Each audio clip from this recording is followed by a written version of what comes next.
Are you having growing pains with back to school? Is your favorite sitcom from the 80s Growing Pains? Are you wondering where your child is compared to where they should be? Good news, my good friend April sent back to visit. How are you, friend? I'm well. How are you? You're busy traveling, and I'm tired. I know. Are you tired? You just host this segment. It'll get easier. I don't know if everybody knows this, but Justin and I used to work together at another station. At another place. Which will not be named.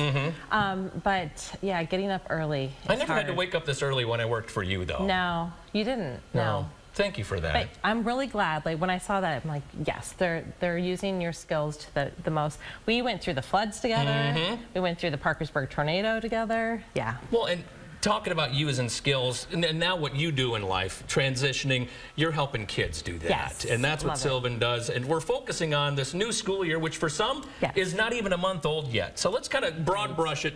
Where do we jump in and where do we start? Right. I think, you have to listen to your gut and then also listen to your kids. So one of the things you can do to make back to school, we've been back here for a month, right? So you know what's going well and what's not going well. We all know this, but have a routine, especially on school nights. What time? And for you, have a routine. It is after Wheel of Fortune, I go to sleep. Right, exactly. So when you get home from school, you pick up the kids. You're getting food, you're getting all that, but are you spending 20 minutes reading with your child, or if they're older, telling them to spend their 20 minutes to read with their child? Same bedtime routine, getting up at the same time, making sure we have some fuel to last throughout the day. That's a big part of it. But also, after the routine, make sure that you are being really intentional with the questions. So we're all guilty of like, how was your day? Yeah, what'd you do at school today? Yeah. Ask very specific questions. Well, and you've put together like a little handy-dandy guide for us, some bullet points of like, all right, here's some best practices for success as we start this new school year. And one of them, again, ask questions, specific questions of your student and your teachers, and the teacher, exactly.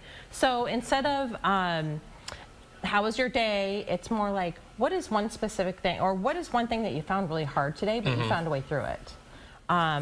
Just be very intentional and pointed with the question, so they can't just say good, fine, whatever. What was hard today? What was great today?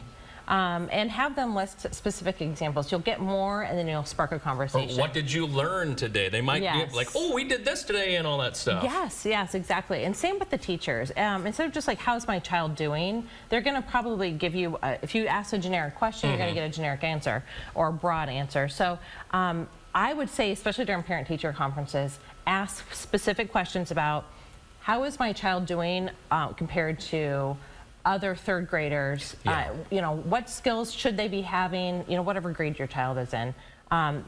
And is it the same as it was before COVID hit? And that's talking about some of the proficiencies. And all right, here's our benchmarks. How is my son or daughter doing? And then that can spark another conversation, I would assume, of, all right, what can we do to get to that point then? Right. This is what we're doing at home. This is our routine. What else could we add to it?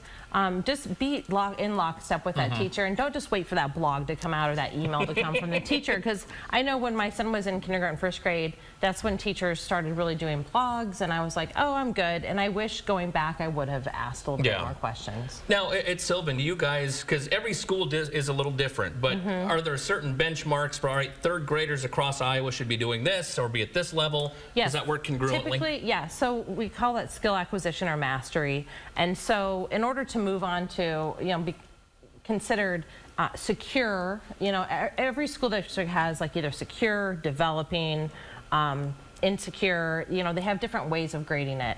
So if my child is still developing, then you need to ask, what do they need to do to become secure? And that's really kind of that mastery. Unfortunately, that level has lowered because if you're just saying, hey, how is my child compared to his or her peers? That standard has gone down. At Sylvan, it has not. So I say knowledge is power. So if you don't know what questions to ask your teacher, ask an expert. Give us a call, even if it's just to have a conversation, like, this is what I'm seeing.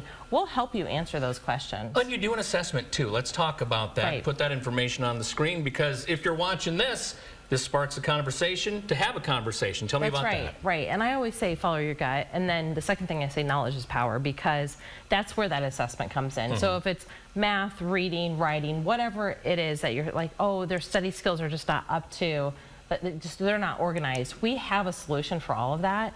And so with Everyday Iowa, we offer that $49 assessment. It takes about an hour of your time. But the thing about Sylvan is not only do we help your child get caught up or get ahead, but we also, with tokens. Yes, as which I've been asking great questions, by the way. Shoot, sometimes I forget. I get out of practice. With our token system, it's a reward system, and children really can build up confidence and save up for really cool prizes and toys, but it's a different atmosphere than I'm in a classroom of 27 other and I'm lost. It's a very personalized, customized program based on our goals that we set together. How do people get a hold of you real quick? Yes, we have centers in Hiawatha and Coralville here in eastern Iowa. We have 3 other centers in central Iowa too. But give me a call at 319-393-0000, or the easiest thing to do, sylvanlearning.com. Put in your zip code and you will that center will pop up for you, and just give us a call. Always good to see you. Good Thanks to see for you coming too. in.